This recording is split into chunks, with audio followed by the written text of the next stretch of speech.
Today on Indie Thinker with Reed Huberman, we'll look at how we're mainstreaming mental illness in the culture. And young people especially are the brunt of this thing, who are experiencing record numbers of suicidal ideation and a record number of suicide rate. So we'll look at some stories that try to unearth what's really going on. We'll look at people who are chaining themselves to an NBA basketball hoop at a game, and then we'll also look at what should be the biggest story in the country, Joe Biden and his finances, and how his son plays a part in that, and why we're not talking about it like we should. And then finally, we'll look at what happened over the Holy Week weekend, with op-eds coming out trying to cancel God. That's right, he's the latest on the list. We'll look at all that and more all on today's show. You're about to make the jump from the echo chamber into free and independent thought on the subjects of culture, causes, politics, and faith.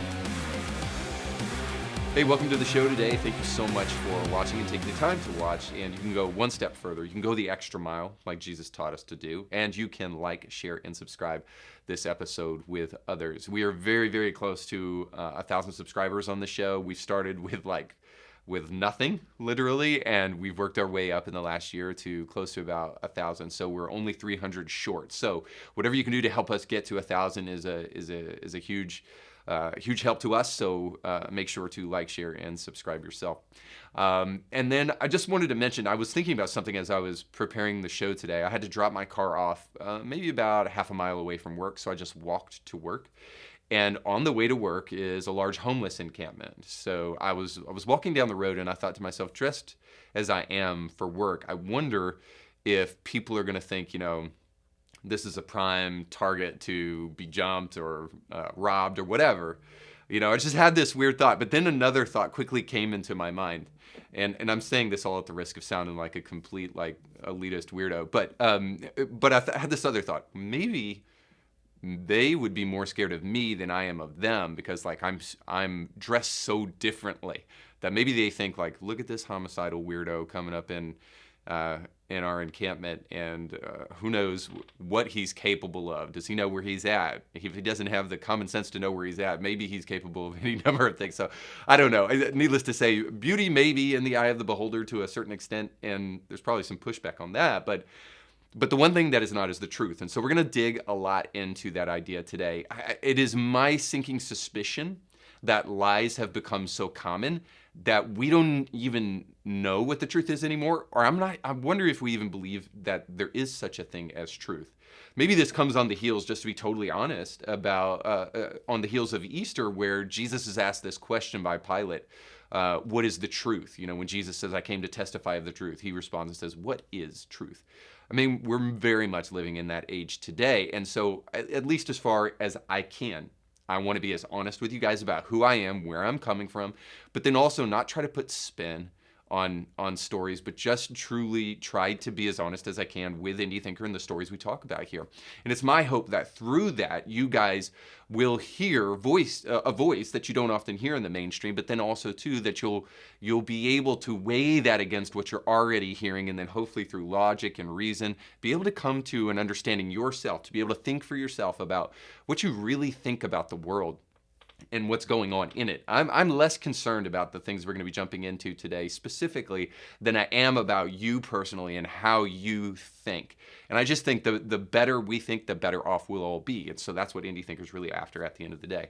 And so I hope these stories are just used in service to help you toward that end. So we'll jump into those stories here in just a moment. But before we do that, the one thing I want to say is that this show is sponsored by Element Funding. And if you've watched the show for any length of time, you understand that Element Funding is a longtime sponsor of the show. And we encourage you to go to these guys, not only because you need to secure your family's future, but also because they are honest, and in keeping with the show today, they are honest, but they are also great customer service representatives. They will serve your needs. They don't come and try to lure you in by lying to you about interest rates that you don't actually qualify for. They get all of your information up front so that once you do that process, there will be no concern about moving forward as to whether or not you can truly afford and purchase the house that you just made an offer on. So I highly encourage you to go to kevinblairteam.com right now to check out our friends over at Element Funding. They can pre-qualify you for free, and even if they don't service your area directly, they can help you find an Element Funding branch perhaps that can help you with where you're at. So please do us a favor, go over to kevinblairteam.com, and if you have housing needs, let them take care of you, or at least let them know, or at least get it some information with how they can take care of you. You know, get your financial future in order before things get worse than they already are. So go over to kevinblairteam.com right now to get secured for your mortgage needs today. All right, so Bill Maher has a new podcast, and I'm just gonna be totally honest with you. As much as I have been rooting and cheering Bill Maher on from the sidelines, as of late, just for, I guess, his old man ability to, let everything hang out. You know, he's like the dude in the locker room now who has gotten too old to care, and he's just showing everybody everything. So as disgusting as that can be in the gym room, it's actually kind of refreshing in the culture today when so many people are just straight up lying to your face. You know, you've got reliable sources coming at you that are totally unreliable. So it's really refreshing to find people who are actually willing to just be honest with how they feel. And so Bill Maher's kind of reached that age where he's like, I don't have anything to prove anymore. I'm incredibly successful, so I'm just going to tell you what I actually think about what's going on. So in that way, it's refreshing, but also his, as much as I hate to say it, his podcast, as I started to look into it, came off a little creepy. So in the clip you're about to see, it seems as though Maher's already kind of a little bit high, perhaps, maybe slightly inebriated. He's drinking, and he's got a very young, pretty girl, Bella Thorne, in his studio, and he's talking to her, and the dingy studio with the old man smoking pot and drinking while he's talking to this young woman doesn't do him any favors, and it just comes off as a little bit strange, to be totally honest with you. But there is one little bright gem in the midst of everything that he talks to Bella Thorne about, as she talks about her crippling anxiety. So I wanted to show you that clip because it will set the stage for what we're going to be talking about today. So here's that. Beautiful. Stomach issues and anxiety and like crippling anxiety, and weed has really changed my life. And What is it with you kids and anxiety? What is causing all the anxiety? I think mean, everything. The world, the way the that world. the world You don't is even- now, it's constant. But Just bad. it's- Everywhere calm you down. look is so bad. You know what? And it's I hard find to this find to be enjoyment in your natural day. I find this to be a disingenuous argument because your generation doesn't know what's going on in the world. So how can you be that concerned about what's going on in the world? I know what's going on in the world. I should have the anxiety. I follow it. You kids don't follow it. You don't know what the f***'s going on in the world. What are you upset about? What is the world problem? Definitely things that we know what's going on. Maybe we don't know necessarily always the full story, 100% of the full story, but... Now, first off, I got to tell you, I love the pushback by Maher, who refuses to cry crocodile tears at the first mention of somebody who's got crippling anxiety. You know, for bleeding heart liberals, unlike Maher, they pull out the red carpet and yet again give undeserved attention to people who may be just spouting BS. So kudos to Maher for calling Thorne on her line about crippling anxiety. I mean, we're talking about a woman who just recently leaked nude photos of herself for the world to see. And she had to have nude photos in order to do that. Like, people with crippling anxiety aren't going around taking nude photos of themselves. I'm sorry, that doesn't make sense. And then having the boldness to kind of publish it. Now, I know she was being blackmailed, so she said, I'm going to publish them before this blackmailer has the opportunity to do it. But still, she had the photos, and then she released the photos. Not to mention, she's an incredibly rich person. So crippling anxiety, give me a break. But the more startling thing is that regardless of her obvious privileged station in life, Bella thinks she has a legitimate reason to have anxiety, or that we don't think as normals or normies that comes off as incredibly absurd that she has crippling anxiety. Because, by the way, it's becoming less and less absurd because she's not alone, regardless of station in life. Just 45% of Gen Zers report that their mental health is in very good or excellent condition, according to the American Psychological Association. All other generation groups fared better including millennials, who 56% say they have healthy mental fitness, Gen Xers 51, and boomers 70%.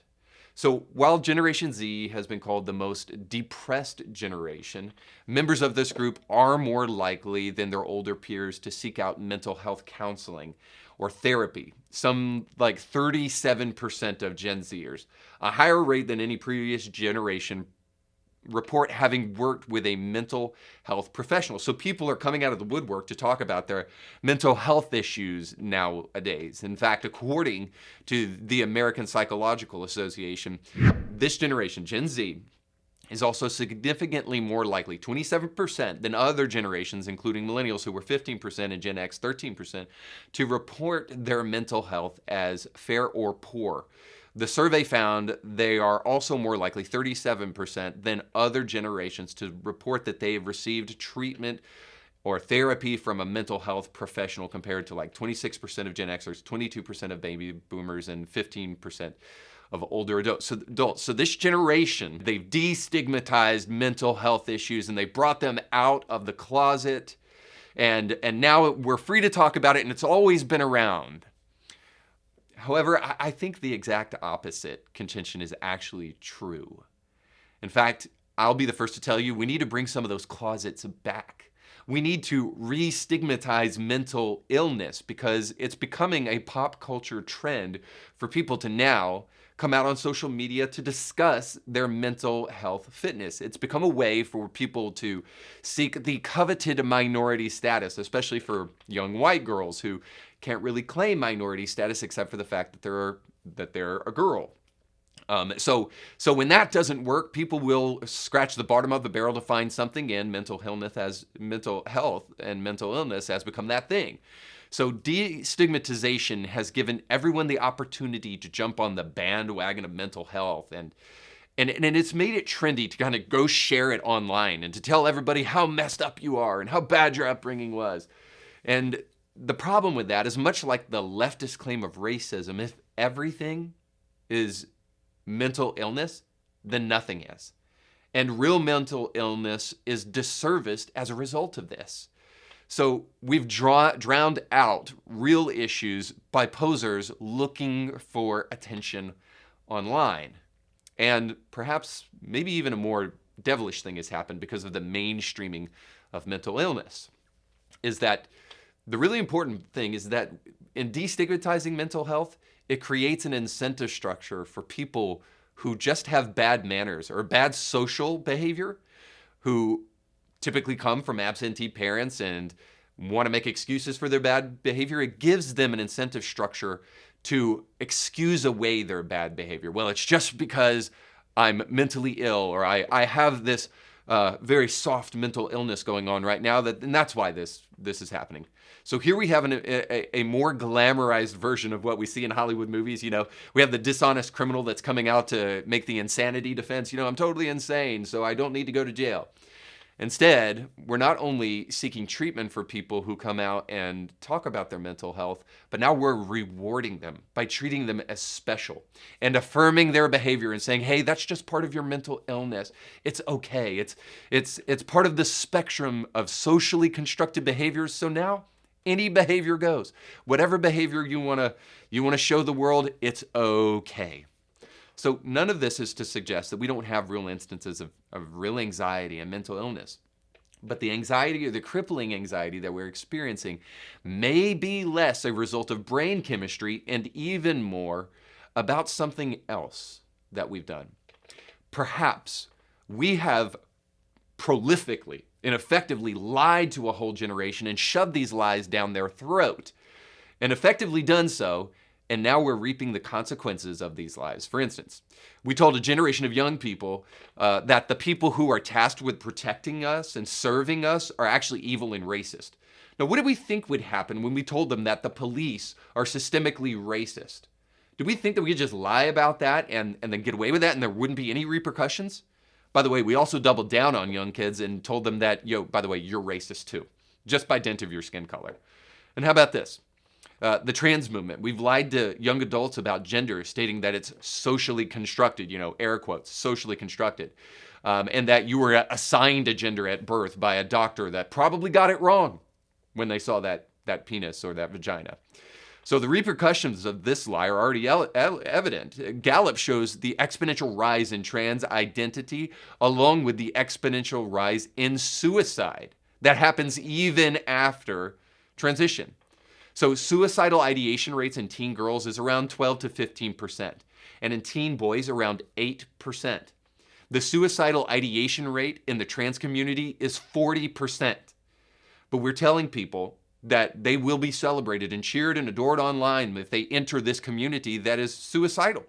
Is it any wonder then that people become disillusioned when they actually follow through with this life-altering surgery and then realize that the thing that they needed deep down inside, that soul's itch deep inside of them, isn't actually scratched, and for your trouble, you actually were just made infertile. So is it any wonder that people are dealing with mental illness?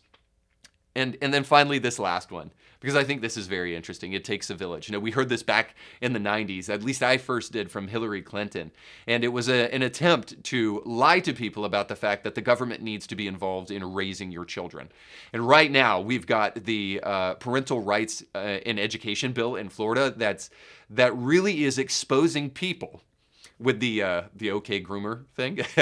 It's really exposing people who wish to look at children in a vastly different way than conservatives do. Now, I want to go on record as saying this.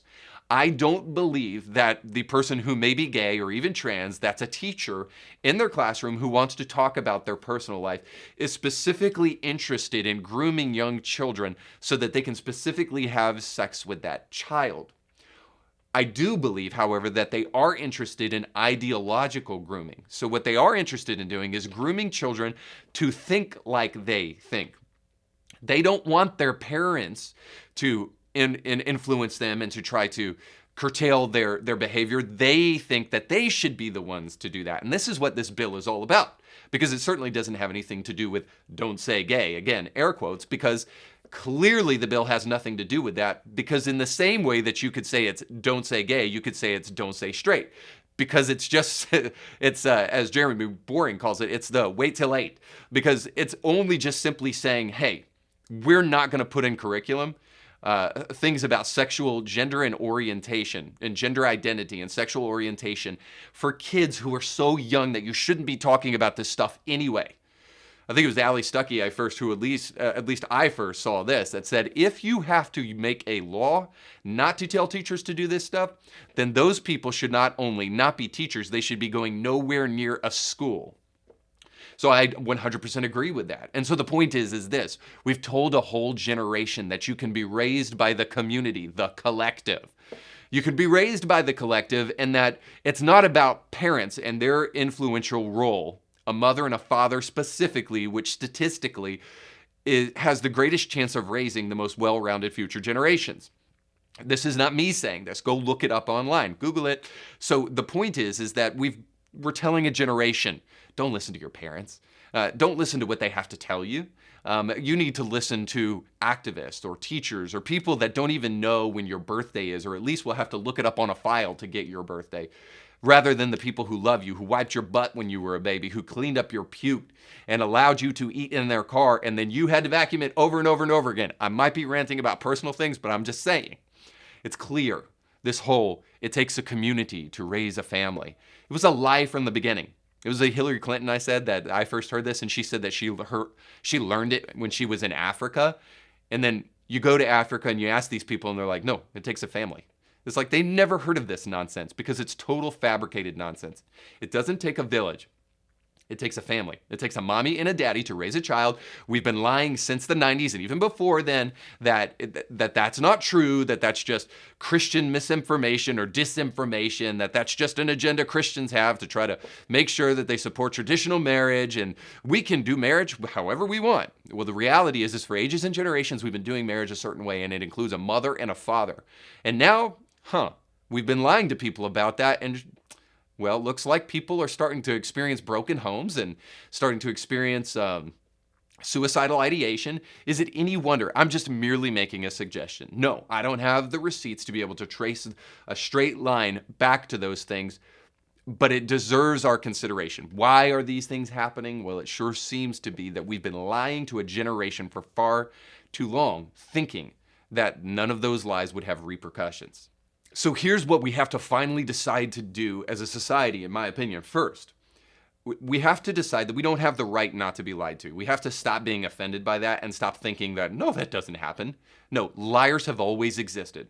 And to pretend that they won't lie is naive. And by the way, the people who lie to you are not just the people that you don't like. Lies are a lot more prolific than you think.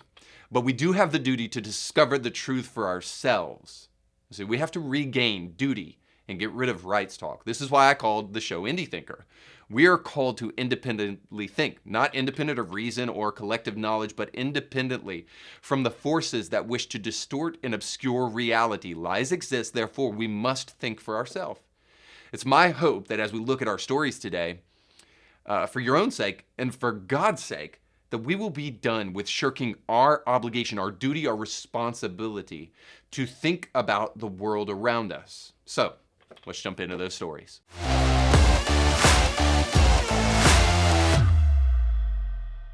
So, I'm not even going to say too much about this first one. I want you to see the video because, boy, if this doesn't prove the idea that mental illness is more mainstream than ever before, I don't know what will. So here is a video clip from a Timberwolves game where a woman chained herself to the basket, to the goal, stanchion of the goal, at a Timberwolves game to protest death of babies? No. Ukrainian invasion? No. The death of chickens. That's right. So here's that clip. Here, and I believe she's chained herself to the stanchion. She's chained herself to the stanchion. And this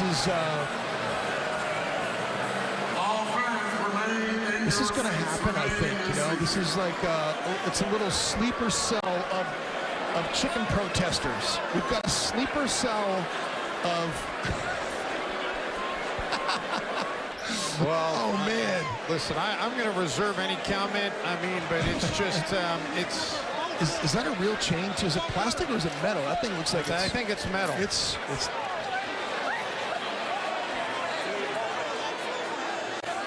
I mean, we're being told by the truck that she's been there for a while and nobody noticed, which they're going to just break that thing off.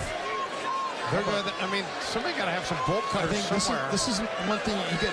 Police officers as security guards, they know how to break into stuff. What do you do with that exactly? Now I'm going to get a close-up for you on that shirt because here's the predicate. Here's the intellectual warrant for this protest. So this woman is wearing a shirt, and it says that Glenn Taylor, who is, by the way, the owner of the Timberwolves, Glenn Taylor roasts chickens alive. You'll have to forgive me. It's hard for me to keep back my smile and try to talk at the same time. But Glenn Taylor roasts chickens alive. Oh God. Okay, so this is clearly a person who's never hunted before in their life. So that's to be clear. And you better believe the first person that believes a gun killed somebody rather than a person killing somebody with a gun. But this is what we're going to interrupt a Timberwolves game for, right? Minnesota Timberwolves. There's a million things we could talk about, but I'm truly almost speechless. And so a couple of things, I guess, is the only thing that I can do to talk about this in a rational fashion. How'd this woman get that chain in the basketball game?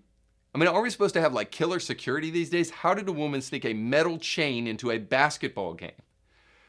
So this shows a high level of intention, okay? And then as I've already tried to illustrate, a high level of idiocy because the woman is protesting the death of chickens. And it's not even like Tyson, right? Who you would think is like number one on the list, or Chick-fil-A, you know, chicken injustice.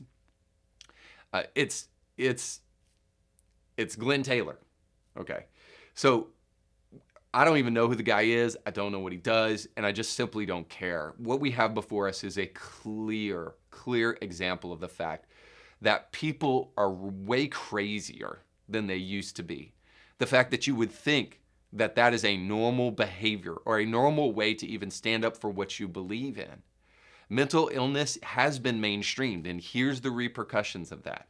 So again, I go back to this idea that we need to re-stigmatize mental illness, because I don't want to move so fast at the beginning of the show that we miss that kind of point, that because we've destigmatized mental illness and we've made it okay to talk about it, the people who actually need help are being covered by the people who are just have really ridiculous ideas. And now anybody can step onto a basketball game and be seen as sane when they're chaining themselves for chickens to a basketball goal. I mean, what do you say about this ridiculousness, except just to say, God, like, can we, these people, it's just asinine to me, to be totally honest with you. Like, they'll stand up for a chicken in the womb, an egg, before they stand up for a mother with a baby in the womb. And it's just totally asinine. But again, I'm almost not mad at these crazy people. Yeah, they're responsible for their own behavior, but we've also gotten to the place where the social justice train has gone to crazy town, and it's not coming back, folks. So can we just be done with it? Can we call a spade a spade? Can we help the people who actually have mental illness get the help that they need, and then get to a place in society where we mock this kind of behavior? Maybe there's something to be said about that too, is when I mock these behaviors, Christians are like, oh, well, why are you mocking people? And, we shouldn't make fun of people, or don't be contentious. It's not my goal to be contentious here. It's my goal to clearly point out behavior that desperately needs to be critiqued. I mean, I'm telling you guys, we're getting to a place where we're mainstreaming mental illness to the point where it's becoming too commonplace. And if we don't do anything about it, if we don't mock that kind of behavior and make it socially unacceptable, we're going to see more and more of it. That's all I'm going to say. And going to our next story, speaking of mental, how you like that segue? How bad do things have to get in our society before we finally realize it? I mean, NBC is releasing stories like this. NBC News asks, who lost Biden's agenda? All right, so I bring this up because, boy, that is an indication that things are pretty bad. When the Democrat Party run media, or the other way around, the media that runs the Democratic Party, it's kind of a chicken and egg thing. I don't know the answer to that. Probably both.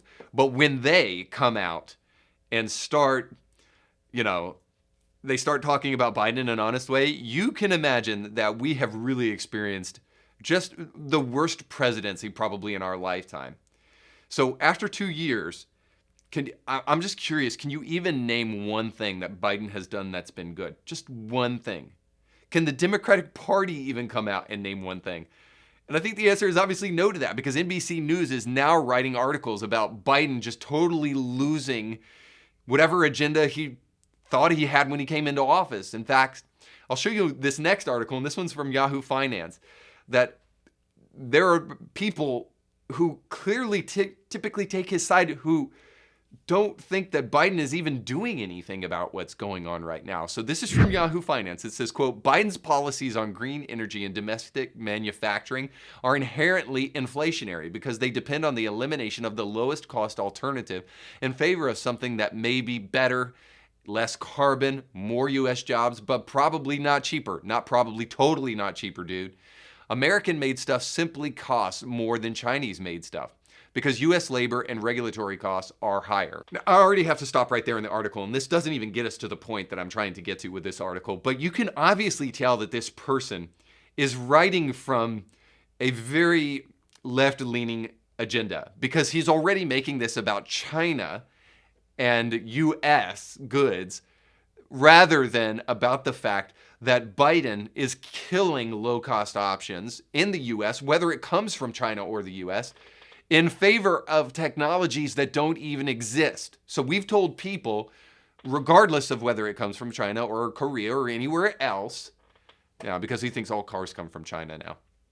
Okay, so we've told people, if you can't afford gas right now, then what you need to do is you need to sell your $15,000 car, and what you should do is you should go and buy a $65,000 electric vehicle, because that makes total economic sense. So this is not about a China-U.S. labor thing.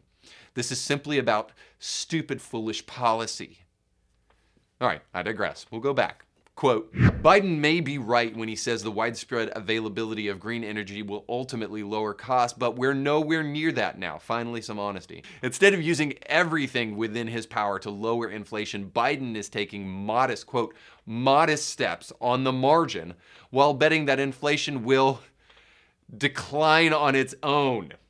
This might seem foolish, ding ding, given that the White House, the Federal Reserve, and many other forecasters were completely wrong last year when they said a spurt of inflation would be temporary and not terribly painful, end quote.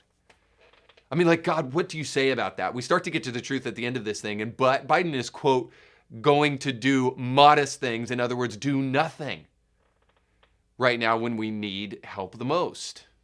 So let me step back with you in that article real quick to show you a couple of things that I think are important. So first, quote, Biden's taking modest steps on the margin. Can I help you decode that for a moment?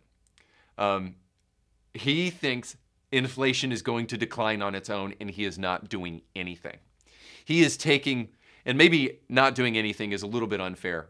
He is barely doing anything, kind of like he's barely alive. He's barely doing anything to try to offset inflation.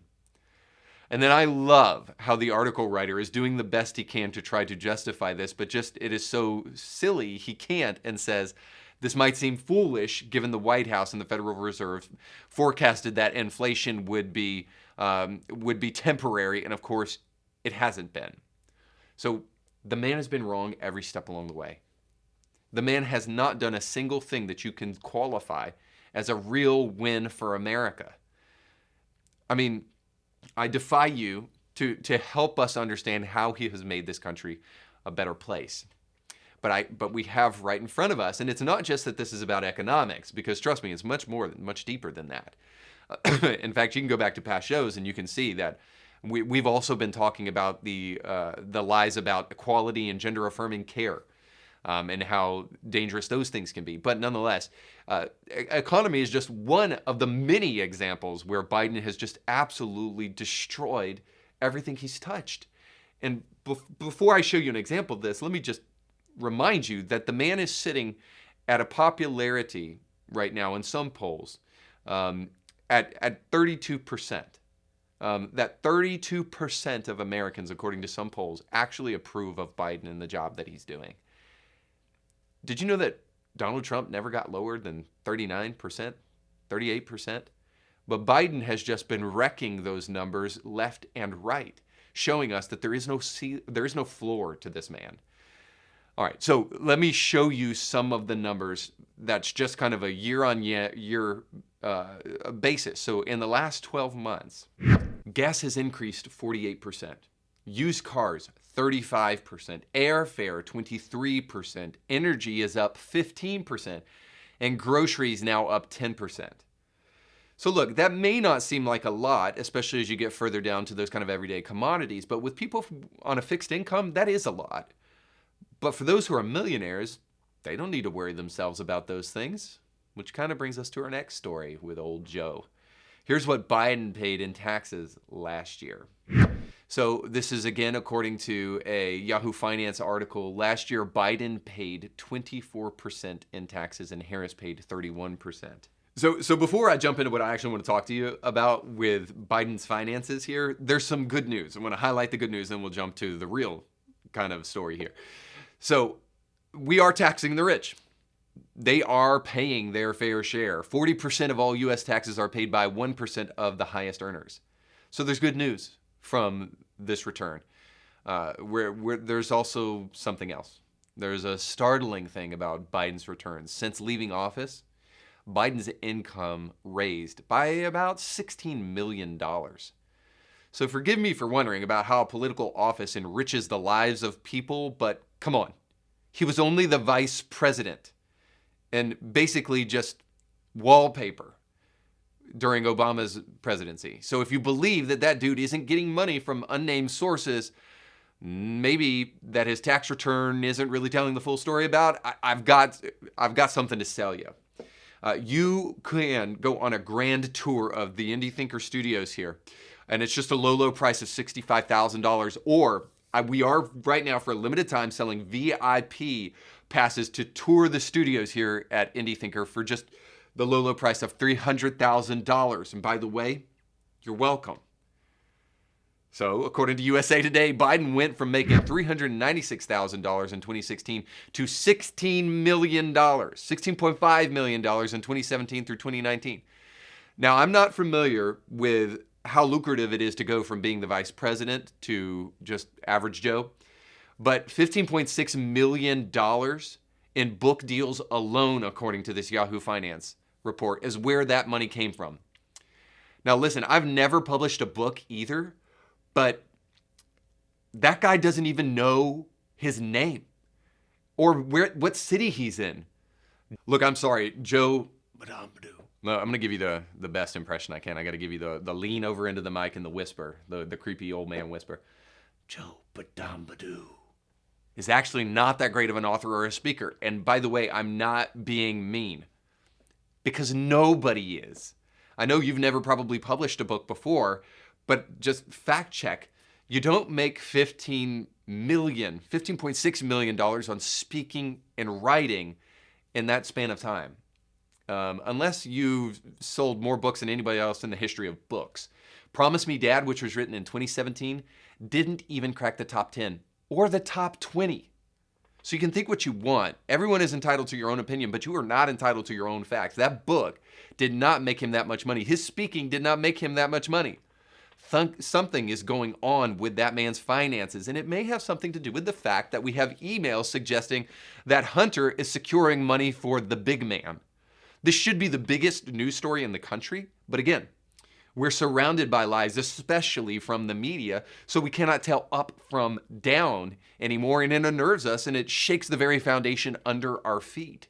And so we're left wondering what is true and what is not true, and that is a truly mentally disturbing scenario, which is why we desperately need to get out of the echo chamber of the mainstream media and listen to other sources of information, hopefully like this show. But for God's sake, man, like, please understand at this point in time, like, they can lie to you, but don't be lied to by them. And I know you think this, that like only the people that you don't like are liars, but you may have to start rethinking that and start really using reason and logic to help you sort through information, much like you should on the story we just talked about. Simple logic, simple rationale will tell you there's more to that story. And so we'll continue to follow it here at Indie Thinker. But we need to jump into our final segment today, Christianity, not today.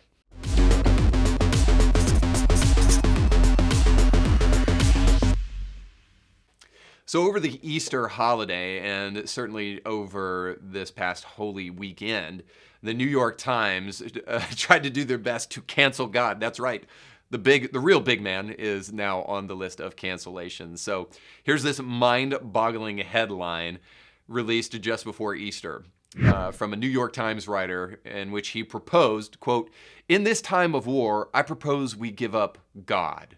All right, now there's so much here that, let me just start here. Like, what time of war? Oh, you mean the war you know nothing about and that doesn't even impact you except for higher gas prices, which, by the way, has to do not with Putin's price hike, as we've been told over and over and over again, but actually more to do with Biden's policies than they do with the Russian invasion of Ukraine? Look, all that aside, I'm sure this invasion has nothing to do with God, so I'm not even sure why you bring God up into the midst of it. So we'll get back to that in just a moment, but I want to get into just one paragraph from the article. So it says this, quote, "God, it seems, paints with a wide brush. He paints with a roller. In Egypt, said our rabbi, he even killed the firstborn cattle. He killed cows, and if he were mortal, the God of Jews, Christians, and Muslims would be dragged to the Hague. And yet we praise him, we emulate him, we implore our children to be like him. Perhaps now, as missiles rain down and the dead are discovered in mass graves, it's a good time to stop emulating this hateful God. Perhaps we can stop extolling his brutality. Perhaps now is a good time to teach our children to pass over God, to be as unlike him as possible." So a couple things. All right, in Egypt, God was delivering slaves from slavery, and he actually started very mercifully and built with the 10 plagues, building up until the eventual ultimate punishment, which, yes, was death. But did these people who were enslaving people for years and generations not have to pay, and should not they pay for their crimes? Did this social justice warrior who's writing this forget that he should care deeply about slavery? We're so obsessed with racism in the West, for crying out loud, that we suggest that it's racist to ID a black person when they're trying to vote, just to make sure that they're actually eligible to vote. And I'm still so curious about how God has anything to do with missiles raining down on mass graves. Like, what is he even talking about? I can only imagine he's talking about the Ukrainian invasion, but that's just kind of a bit of insanity, because it really clearly has nothing to do with anything religious in nature. So the bigger problem here is just that God was a killer and a murderer. Man, I cannot tell you how many times I have heard this from atheists, especially agnostics or whatever, but people who want to critique Christianity. So just a bit of caution here for my friends. Listen, if you don't know anything about the Bible, you should probably not talk about it so much. You sound silly when you do that. With a book like the Bible, context is king. And the context in these stories where God is plucking off people, he's doing this to people who were murderers of innocent people, rapers of women and children, and people who subjugated whole people groups based upon their nationality and their religion. And he did this to people who sacrificed babies on altars, like living babies, lighting them on fire. Bro, I'm sorry. That deserves strong action. And while the social justice warrior left wants to pretend they're not the fascist in this country, they're the first to say we should cancel our enemies and silence all free speech from people who disagree with us. By the way, they're doing that with Elon Musk right now. If conservatives can't be canceled on Twitter, what's the purpose of Twitter? This is what they're asking themselves right now. And it's so revealing. But the point is, anyway, they're the first to strike on these things. And when real world danger like this comes around, where are they? Is our world a better place without Hitler or Stalin? Just a quick question. And then if so, why is this pseudo-moralist raging out when God eliminates truly wicked people? I'll tell you why. Because it's a dishonest attempt to disagree with biblical ideas. These people actually hate God, but they can't admit that they hate God, because then they'd have to admit that he's real. So rather than to be honest, they contrive an argument based upon people's ignorance of the Bible. So in other words, they lie, and arguments based upon lies are usually only as useful as you let them be. So don't fall for this nonsense. Please. You may hate Christians. You may hate organized religion. You may even hate God. But be honest about it, and be honest about your ignorance on the matter. It will save you egg on your face when you go to write very, very dumb articles like this one. And by the way, if you just hate the Bible, just be honest about it. You don't have to resort to ad hominem attacks. You know, just a small encouragement too, by the way, you may find that if you're not just interested in trashing the Bible, there's actually some interesting stuff in there that can help you be a better thinker. I mean, where do these people actually learn to think in these foolish ways? Oh yeah, elite universities in the United States. Well, nonetheless, that's all the time we have for today, so don't forget to follow me at Reed Huberman, or you can follow us here at Indie Thinker, at Indie Thinker with Reed Huberman on Facebook and Instagram. And make sure to like, share, and subscribe. We'll catch you next time. You can catch brand new episodes of Indie Thinker with Reed Huberman every Monday, and weekly bonus episodes to keep you thinking throughout the week. But you have to subscribe and click the bell to be notified when new episodes drop. If you enjoy this content, make sure to like this video and share it with friends.